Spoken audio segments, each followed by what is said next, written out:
oui, tout cela est vrai. J'avais dit on fait avec les moyens du bord, c'est pas gentil pour certaines personnes, on ne fait pas avec les moyens du bord. Et sachez quand même, il faut le répéter encore une fois, que être kamite, c'est aussi un état d'esprit, ce n'est pas que avoir des connaissances sur ce que nos ancêtres ont accompli.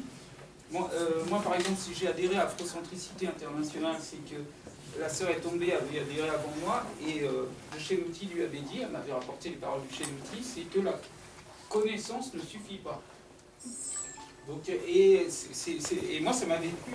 Et c'est le Sèche aussi, Muleki Asante, qui dit que ce qui est le plus important pour une personne, c'est son caractère. Et donc, on peut connaître beaucoup de choses sur le monde kamite, mais si on n'a pas le caractère et l'humilité, et une capacité à comment dirais-je, remettre par moments soi-même en question, les relations que nous allons avoir avec notre entourage vont être un peu compliquées, y compris avec des gens qui sont kémites comme nous, parce qu'on aura l'impression d'être sur un nuage, d'avoir tout compris, et on va partir avec notre bâton de pèlerin et traiter les gens de nègres. On voit des fois sur Facebook des gens qui traitent, mais pour les nègres écervelés qui n'ont pas compris, comment est-ce que vous voulez faire comprendre quelque chose à quelqu'un? Comment c'est pas possible. Donc, même si on sait très bien que le but c'est de titiller pour que les personnes se remettent en cause, ça peut être une technique, une méthode. Donc je respecte ça, parce qu'on peut enseigner aussi par la provocation. Mais quelquefois, il y a un lien très ténu entre la provocation et l'insulte. On peut, c'est pas évident. Tout le monde ne sait pas manier ça. Moi je sais que je ne sais pas. Je n'essaierai pas. Peut-on passer à la... Oui, frère Sana. La différence entre couple kamite et kémite, parce que j'ai entendu des choses il y a 2 jours tout à l'heure. Ah oui, oui. Alors pour des raisons de pédagogie, le couple kamite, enfin une personne kamite, c'est une personne afrodescendante. Alors avec un phénotype africain et surtout avec des origines africaines, que ce soit les 2 parents ou l'un des 2 parents. Voilà une personne kamite. Mais tous les kamites ne sont pas kémites. Les kémites sont ceux qui ont compris que les Africains ont été dépossédés de leur âme du fait de la colonisation et de l'esclavage, que ce soit l'esclavage chrétien ou arabo-musulman, et qu'il faut qu'ils se remettent en bon ordre de bataille, avec un esprit rénové, pour se réconcilier avec leurs ancêtres, la Ma'at, la justice, vérité, harmonie cosmique.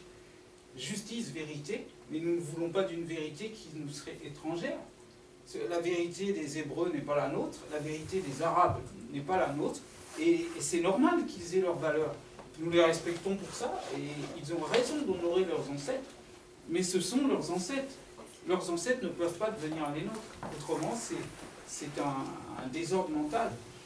Et donc les kémites ont compris qu'il faut se remettre en bon ordre de marche, se réconcilier avec les ancêtres et avancer vers la lumière, se libérer dans ce bas monde et se libérer peut-être ailleurs spirituellement.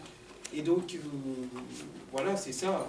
Donc pour ne plus être un renvoi en bas de page dans l'agenda de quelqu'un d'autre. Ça c'est l'expression, j'adore ça. Ne plus être un renvoi en bas de page dans l'agenda de quelqu'un d'autre. Avoir son propre agenda. Ça revient tout le temps dans l'afrocentricité.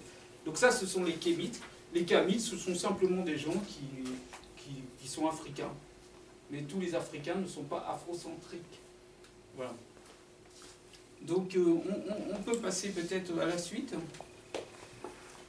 Le couple, on le disait tout à l'heure, est la cellule de base de toute société humaine. Alors le couple... alors est-ce que cette image évoque quelque chose pour certains d'entre vous? Si oui, levez la main et vous pouvez vous exprimer et dire ce que vous voyez, décrire ce que vous voyez. Et oui, frère Ndinga. Donc, ce que je perçois, c'est un peu ce qui a inspiré le plagiat de ce qu'on appelle la Trinité. Donc la famille, en fait, la famille kémite, à savoir Ouziré, à savoir Asset, voilà, Ouziré au centre, à 7 à droite, et Horus ou Or ou Aruna à gauche. Donc voilà, et en fait c'est voir comment justement on a vraiment les piliers, les différents piliers. On a le trône à droite, on a l'arbre central, le pilier de Djed au centre, et puis on a l'énergie future à gauche. Donc, voilà. Et qui sont ces personnages? Alors ce sont des grands principes, hein. C'est le principe un peu du père, de la mère et de l'enfant. C'est aussi l'inspirateur de Jésus, enfin tout un tas de personnages dans différents livres. Et en fait, ce sont vraiment les principes de la civilisation kémite de la vallée du Nil. Donc effectivement, ce sont les trois envoyés divins dans le paradigme kamite de la période pharaonique. Donc nous avons là déjà en plus l'embryon d'une famille. Waziré était un roi kamite, son épouse Aset, ou Asata, ou Azizé, et leur fils Or, Eru, ou Horus. Ça c'est la version hellénisée, Horus. Que s'est-il passé? Alors, selon certaines recherches, notamment celle de Kalala Omontunde dans son livre Manuel des humanités classiques africaines, il trace la présence de Waziré sur Terre à 12 000 ans avant notre ère. Mais c'est vrai que Amélino, qui est un chercheur français, un égyptologue, avait découvert à Abdjou, Abydos, disait avoir découvert le chef, donc la tête d'Osiris. Mais pour d'autres chercheurs, Waziré serait essentiellement un personnage mythologique, mais qui serait, comme le dit le frère Ndinga, à l'origine d'un grand principe. Waziré, selon la légende, a enseigné à l'humanité les bienfaits de la vigne, la consommation des jus de fruits et l'abandon de certaines pratiques considérées comme peu dignes par lui, comme l'anthropophagie. Il a parcouru le monde de cette façon pour faire connaître ses pratiques. Et son frère Seth, qui n'est pas sur la stèle, son frère Seth était jaloux de son aura. Il lui a tendu un piège, et je fais vite parce que ça irait trop loin de rentrer dans les détails. Il lui a tendu un piège et l'a tué. Mais il s'est arrangé pour disperser, donc couper son corps en plusieurs morceaux. Il est dispersé aux quatre coins de Kemet, de l'Égypte. Et Aset, son épouse, qui est aussi à l'origine de la magie, par magie, a reconstitué le cœur de Waziré et lui a permis de renaître. Et leur fils Or a mené la guerre au meurtrier, donc à son oncle Seth. Et Or est l'ancêtre de tous les pharaons. Et d'ailleurs, les premiers pharaons s'appellent Shemsu Or. Les tout premiers pharaons, ça veut dire les suivants d'Horus. Quant à Waziré, que devient-il après sa résurrection? Eh bien, il préside au tribunal de l'Amenti, là où vont toutes les âmes des défunts. Et c'est là assisté de 42 juges, il va juger les âmes des défunts. Voilà. Donc la notion de la vie après la mort est une invention kamite, et c'est un helléniste comme Jacques Lacarrière qui le dit aussi dans un de ses livres, et pourtant il est helléniste français spécialiste de la Grèce antique, et dans son livre il a l'honnêteté de dire que la première idée d'un jugement de l'âme après la mort, eh bien on la doit aux kémites de la période pharaonique. Voilà.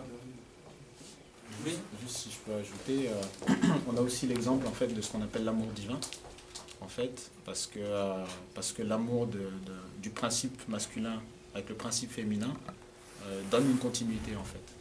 Donc c'est vraiment la notion de cycle qui se perpétue. Donc voilà. Nous avons déjà l'embryon d'une famille humaine à travers ce qu'on appelle les nétéro-anthropomorphes, c'est-à-dire les génies tutélaires à apparence humaine. Eh bien, nous avons l'embryon d'une famille humaine. Qu'est-ce qu'on peut dire d'autre? Alors que certaines autres traditions comme le christianisme ou l'islam. Dans le christianisme, on a le catholicisme, notamment le Père, le Fils et le Saint-Esprit. Il n'y a aucun élément féminin.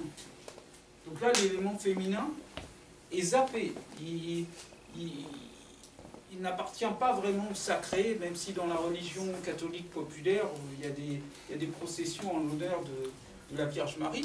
Mais quand même, la Trinité, Père, le Fils, le Saint-Esprit, tout est masculin.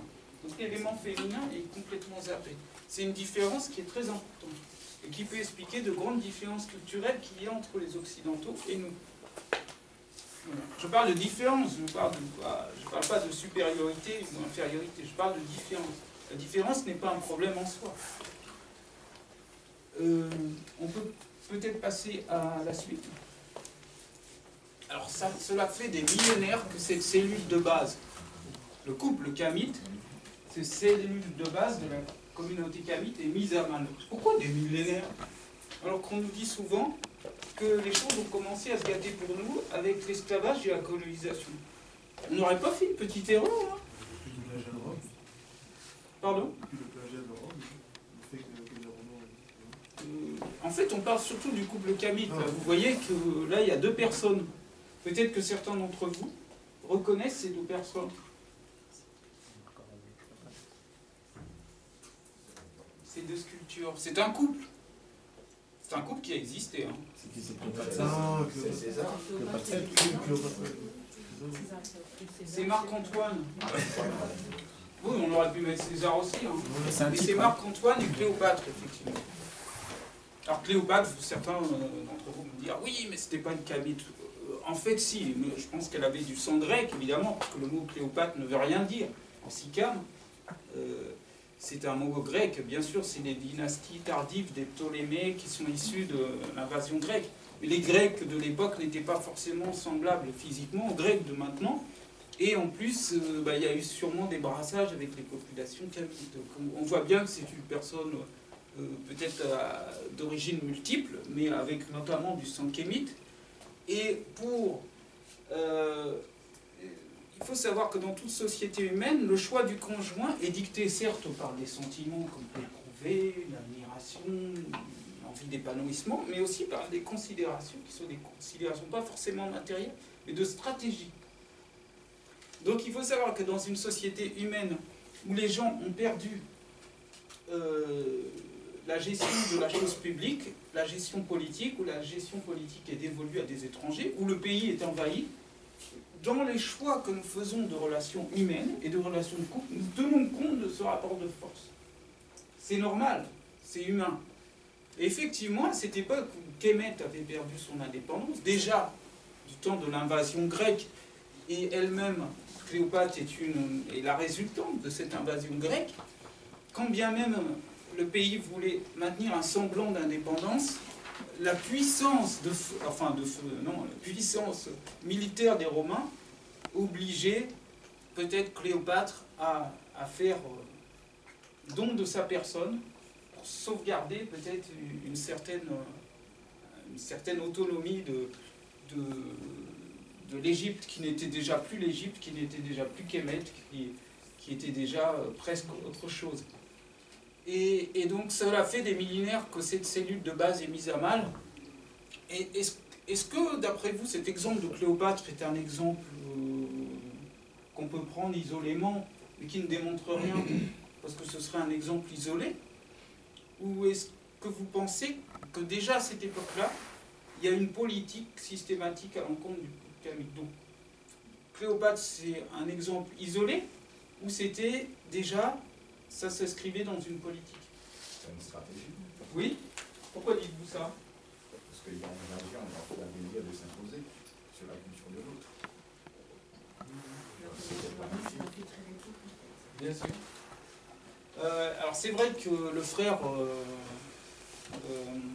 Chancellor Williams, dans son livre The Destruction of Black Civilization, la destruction de la civilisation noire, le frère Chancellor Williams nous parle effectivement, il a fait des recherches pendant 17 ans aux États-Unis, en Afrique. Il a parcouru l'Afrique pendant 17 ans pour écrire une histoire de l'Afrique et des invasions connues par les Africains depuis la période antique jusqu'à une période plus récente. Donc dans ce livre, il parle évidemment de l'Égypte, de la Nubie, du Congo et de l'Angola. Il parle de la reine Zinga. Enfin, nous apprenons énormément de choses, y compris sur l'histoire de l'Afrique de l'Ouest. Et les Asiatiques, ou plutôt les proches orientaux, lorsqu'ils ont envahi l'Égypte antique, ils ont fait sauter le verrou qui donnait accès à la terre africaine, à la civilisation africaine. Et donc, quand je parle des Asiatiques, des proches orientaux, c'est même avant les Arabes. Je parle des Assyriens qui avaient la machine de guerre. À l'époque antique, la machine de guerre de la Syrie, c'était comparable à ce que représente aujourd'hui la machine de guerre des États-Unis d'Amérique. Et les Assyriens, qui étaient des proches orientaux, quand ils envahissaient un pays, ils brûlaient tout. Mais alors, ils détruisaient absolument tout. Et c'est vrai que le sac de Thèbes par les Assyriens, c'est en 600 quelque chose, je crois, avant notre ère. Frère Ndinga, je ne sais pas si... Oui, moi non plus. En tout cas, le sac... Oui, c'est possible. Il faudrait vérifier. En tout cas, le sac de la ville de Thèbes par les Assyriens a traumatisé l'esprit des Kamites, parce que c'était carrément leur centre spirituel qui était attaqué. Et donc, même si ensuite ils ont réussi à reprendre du poil de la bête, mais psychologiquement ça les a atteints. Ensuite, il y a eu l'agression perse, mais attention, moi je parle de Kemet, je parle d'un pays qui avait eu une indépendance pendant plusieurs millénaires. Ça, c'est la fin de l'Empire égyptien. Donc, parce que l'Égypte antique, c'est 300 rois et reines, et c'est 30 dynasties. Donc vous imaginez la longévité. Et donc, quand les Asiatiques, les proches orientaux ont envahi Kemet, l'Afrique, ils ont fait des enfants avec des femmes kamites. Et ils ont éduqué leurs enfants, leurs fils, avec un complexe de supériorité par rapport à la maman, par rapport à la culture de la maman. Et certaines personnes ont pu occuper des postes à responsabilité. Et ça rappelle, c'est pour ça que la politique qui a été adoptée notamment par Faidherbe, gouverneur du Sénégal à l'époque de la colonisation, est la même logique que celle qui avait été adoptée par les envahisseurs asiatiques plusieurs millénaires avant au nord de l'Afrique. Tout simplement parce que Faidherbe, qui aimait beaucoup, enfin qui aimait, entre guillemets, qui appréciait beaucoup les femmes africaines, disait qu'il fallait faire des enfants avec des femmes africaines, des enfants métis en grand nombre, et qu'il fallait leur donner les grands postes de l'administration coloniale. Bon, mais évidemment, ce sentiment de supériorité des métis sous période coloniale ou sous période de domination asiatique a aussi des équivalents chez les Noirs assimilés, parce qu'un Houphouët-Boigny n'a rien à envier en termes de mépris de son peuple et d'amour de la France à des gens avec des phénotypes beaucoup plus clairs. Mais c'est vrai que cette politique qu'on retrouve aujourd'hui a ses fondements depuis la plus haute antiquité. Et d'ailleurs, les Arabes eux-mêmes sont le fruit d'un mélange entre, à la proto-histoire, les Sémites sont le fruit d'un mélange entre noir et blanc. Et au bout de plusieurs générations, ils oublient leur ancêtre noir et ils deviennent plus anti-africains quelquefois que des blancs beaucoup plus clairs, quoi, que des locodères. Donc on voit la même chose, le même phénomène aujourd'hui à la République dominicaine. On voit comment nos frères haïtiens sont traités par les dominicains qui ont souvent une grand-mère kamite. Mais ils l'oublient très vite. Oui. Donc on peut poursuivre. Alors, évidemment, qui sont ces personnes? S'agit-il de la même personne? Parce qu'ils ne sont pas habillés pareil. C'est pas un hippie. Oui. C'est Césarée Borgia et l'autre. Césarée Borgia et l'autre. Et l'autre, c'est qui? Ne lui donnons pas de pouvoir. Les monte un pouvoir, prenons son place. D'accord. Et qui est Césarée Borgia? Je crois que c'est le fils. fils d'un pape, d'un C'est cardinal. le fils de... Alexandre VI, qui était un pape, oui, Oui, voilà, c'est effectivement. un pape. Oui, C'est un donc, pape. donc Cesare Borgia, effectivement, était le fils d'Alexandre VI, qui était un pape. Nous sommes au XVe siècle. C'est l'époque de la Renaissance en Europe. De la Renaissance notamment italienne. Et la famille Borgia est une famille italienne d'origine espagnole. Et le pape Alexandre VI appartenait à la famille Borgia. Pour ceux qui regardent la télé, il y a eu une série sur Canal+, Canal+. sur les Borgia. Alors les Borgia, attention, c'est beaucoup d'intrigues. C'est des intrigues, des empoisonnements, enfin tous les coups sont permis, des complots. Et ça, c'est pas une invention, ils étaient vraiment comme ça. Et Cesare Borgia était assez proche de Léonard de Vinci. Et c'est Léonard de Vinci qui a peint Cesare Borgia, donc, qui était le fils du pape Alexandre VI. C'était un prince donc, italien de la Renaissance. Et César Borgia, c'était un homme qui aimait excessivement le pouvoir, qui pouvait empoisonner des gens, pour ça, y compris des gens de sa famille, simplement pour le pouvoir politique. Et au bout d'un moment, la chrétienté occidentale a pris conscience que cette image d'un Christ à la peau relativement foncée, aux cheveux relativement bouclés, était gênante. Et que maintenant que l'Europe avait acquis une certaine aura politique et militaire, les Européens qui n'étaient pas chrétiens au départ, mais qui l'étaient ensuite devenus, la France c'est avec Clovis, eh bien ils se sont dit qu'il fallait européaniser l'image du Christ. Et c'est ainsi que César Borgia a servi de modèle à Léonard de Vinci pour populariser une image du Christ plus arienne. Voilà. Et aujourd'hui, c'est cette image qu'on nous impose. Alors, c'est peut-être qu'un détail après tout. Est-ce que c'est... Admettons que les chrétiens croient effectivement en une vie après la mort, et dans les évangiles, il y a des passages qui sont tout à fait positifs et qui évoquent certaines vertus. Qu'est-ce que ça peut faire pour les chrétiens africains, asiatiques, que Jésus soit représenté sous les formes, sous l'apparence de César Borgia ou d'un autre? C'est extrêmement destructeur. Pourquoi? Parce qu'en fait, l'autre est meilleur. L'autre est Dieu, l'autre est supérieur, et je passe mon temps, toute ma vie, à essayer d'atteindre cette supériorité. Ça passe par les cheveux, ça passe par le visage, ça passe par le tchatcho, comme ils disent les Congolais. C'est-à-dire? Le tchatcho, c'est l'idée de la dépigmentation avec le visage réel mélangé avec des conneries pour, excusez-moi du terme, pour paraître plus clair. Donc plus t'es clair, plus t'es beau, plus t'es... Voilà. Là, on est en plein dans les conséquences vraiment visibles du menticide. Des frisages. Voilà. De destruction de l'esprit d'un peuple qui amène à ce peuple à avoir des comportements suicidaires, de haine de soi et de destruction de sa propre personne. Le modèle blanco-biblique. L'expression est de Salah Molins, qui lui-même est européen, qui a écrit un livre intéressant sur le Code noir, dont on parlera peut-être un autre jour, parce qu'il mérite d'être étudié aussi, ce Code noir, avec un regard afrocentrique. Ça n'a pas toujours été le cas. Oui. Quelqu'un aurait quelque chose à ajouter? Le fait que les gens auraient pris un maître, entre guillemets, qui est homosexuel, finalement. C'est-à-dire? César Borgia était homosexuel, c'était l'ami de Léonard de Vinci. Et du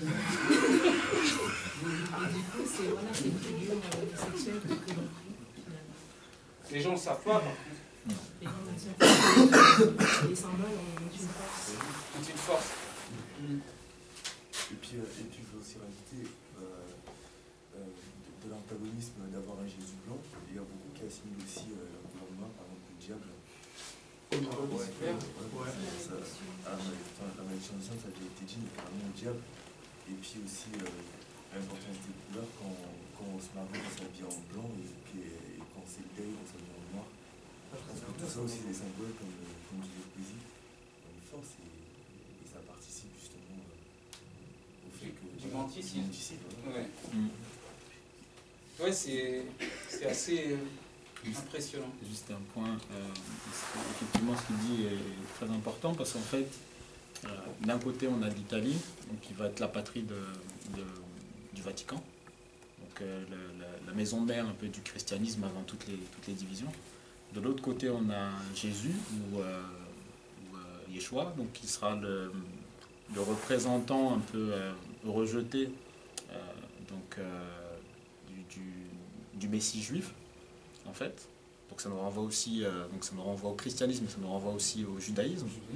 Et en fait, qui dit judaïsme dit hébreu, qui dit hébreu dit peuple élu, et qui dit peuple élu de l'autre côté, quand on passe par l'histoire de Noé, ben, nous renvoie par opposition au peuple maudit. Donc celui de Canaan, etc. et toute la descendance. Genèse chapitre 9 verset 27. Absolument.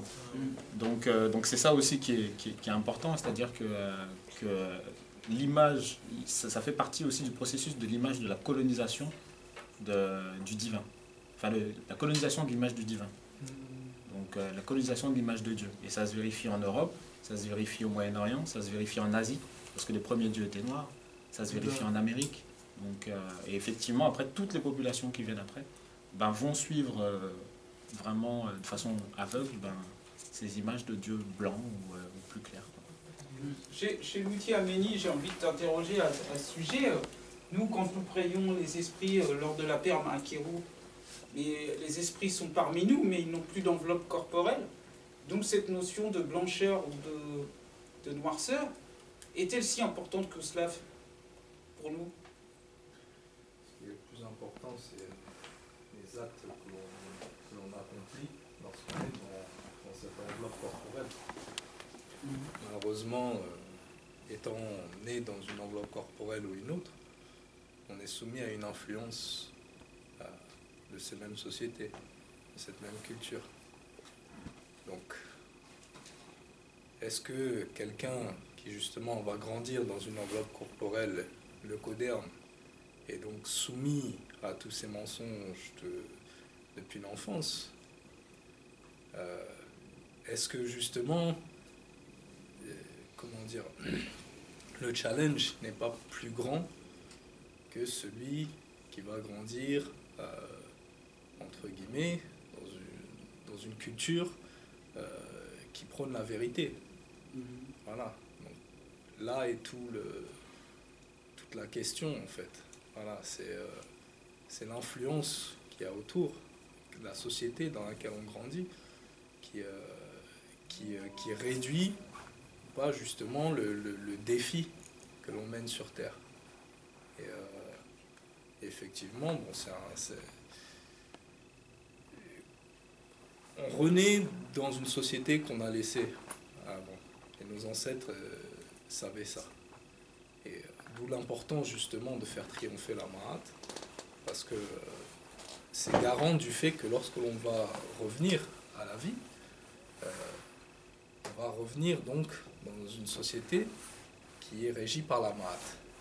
Donc ce sera plus facile de faire ses preuves, tout simplement. Si justement on laisse faire les choses et on laisse la société dépérir et grandir plutôt sous le règne d'Isfet, du désordre. Dans ce cas-là, notre retour se fera dans ce désordre-là. Donc on a une obligation morale finalement d'œuvrer pour le rétablissement de la Ma'at, Tout à de fait, la vérité, de que l'équilibre. l'on soit locoderne ou pas. Oui, qu'on soit le coderne ou pas, effectivement. Moi d'ailleurs, je précise, je ne citerai pas le nom de la personne parce que c'était une conversation privée. La première fois que j'ai entendu dans ma vie le mot Ma'at prononcé, c'était par une femme blanche. Et quelqu'un, un chercheur, mais je ne dirais pas qui c'était. C'est pas spécialement une franc-maçonne, hein, je vous rassure tout de suite. Mais c'était quelqu'un qui a beaucoup œuvré pour la communauté. Je ne citerai pas son nom vu que la conversation était privée. Et moi j'avais demandé à cette personne, en quoi croyez-vous? Mais c'était une conversation à bâton rompu. Parce que c'est une personne que j'avais pu interviewer par rapport à l'une de ses publications. Et elle m'a dit, je crois en la Ma'at. Et moi, franchement, au stade où j'en étais à l'époque, je ne savais pas trop ce que c'était. Et c'est peut-être 10 ans plus tard, 12 ans plus tard, que j'ai su ce que c'était que la maths. Mais déjà, le mot, je me suis familiarisé avec le mot. Donc, il suffit d'avoir ce besoin de vérité et d'harmonie. On n'est pas obligé non plus d'être kamites. Hein. Et il y a des kamites qui sont des afro-descendants qui sont contre la maths, qui préfèrent Isfet, parce qu'ils s'épanouissent plus dans un désordre. Mais il n'en demeure pas moins qu'avoir falsifié l'histoire à ce stade de gravité mérite, la vérité mérite d'être établie dans ses lois, bien sûr. On ne peut pas se dire que c'est le passé et continuer à agir comme des amnésiques et des aveugles parce que c'est suicidaire. Pour la survie mentale et physique de notre peuple. On peut passer à la suite? Merci. Ah, le modèle islamo-sémito-centriste. Le modèle islamo-sémito-centriste. Qu'est-ce que c'est que ça? Vous avez une idée? Pardon? C'est la même chose version arabe. Oui. Oui, c'est ça. Donc c'est la spiritualité d'un point de vue arabe. Oui, c'est ça. C'est ça. C'est ça, parce que les Arabes sont des sémites aussi, on le dit souvent. Donc quand on dit antisémite, ça n'a pas de sens. Ça veut dire que le racisme anti-arabe, c'est aussi de l'antisémitisme, logiquement. Donc, oui.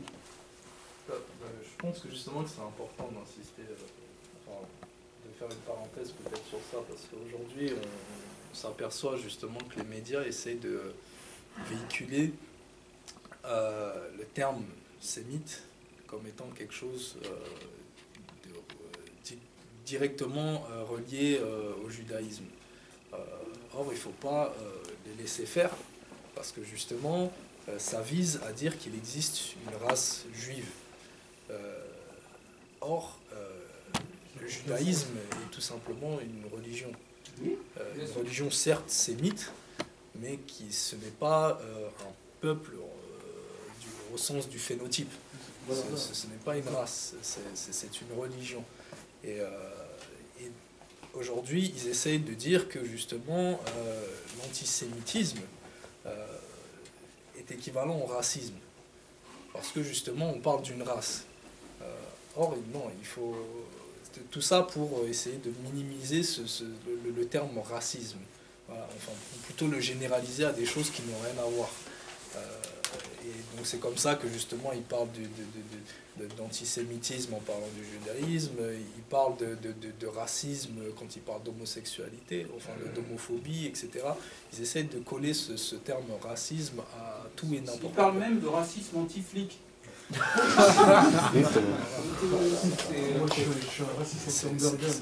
C'est important justement de rappeler ça, le fait que si on parle d'un peuple, à l'origine de ces religions, c'est le peuple sémite qui est le même peuple que les Arabes ou autres. Voilà. Bien sûr. Bien sûr. Juste pour rappeler ça. Et donc existerait-il donc un modèle islamito-sémito-centriste? Frère, tu as répondu par oui tout à l'heure.